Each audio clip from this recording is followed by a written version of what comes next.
79 voix, 28 contre et une abstention. Voilà les résultats issus de la séance plénière de ce mardi 5 mars 2024 à l'Assemblée nationale dans le cadre du vote de la loi de la modification du code électoral. Après la lecture du rapport de la commission des lois et le vote, cette loi est adoptée. Article 132 nouveau. Nul ne peut être candidat aux fonctions de président de la République ou de vice-président de la République s'il n'est de nationalité béninoise de naissance ou acquise depuis au moins 10 ans, n'est dûment parrainé par un nombre de députés et ou de maires correspondant à au moins 15% de l'ensemble des députés et des maires et provenant d'au moins 3/5 des circonscriptions électorales législatives. L'Assemblée nationale a adopté en sa séance du mardi 5 mars 2024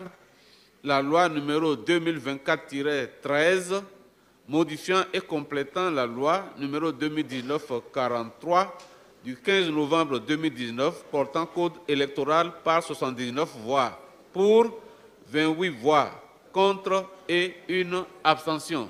Ayant tous voté contre ce nouveau code électoral, les députés du Parti Les Démocrates justifient leur position. Eh bien, Monsieur le Président, voyez combien les Béninois sont préoccupés de ce que nous faisons ici. Et je regrette les actes de terrorisme intellectuel auxquels nous avons été soumis dans ce Parlement.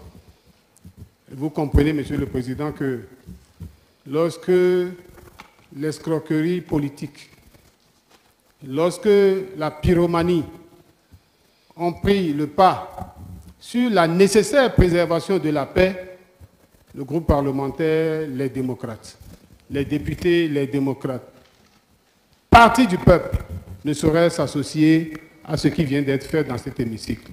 Monsieur le Président, voilà pourquoi nous ne pouvions pas voter pour cette modification. Proposée par le chef de l'État et 60 députés, la première session extraordinaire de l'année 2024, commencée le mercredi 21 février dernier, a pris fin ce mardi. Pendant les 15 jours durant, 5 plénières ont été faites et 4 lois, dont la loi numéro 2024-13, modifiant et complétant la loi numéro 2019-43 du 15 novembre 2019 portant code électoral en République du Bénin, ont été adoptées. Il faut rappeler que des 12 points inscrits à l'ordre du jour pour cette session extraordinaire, 6 n'ont pu être examinés.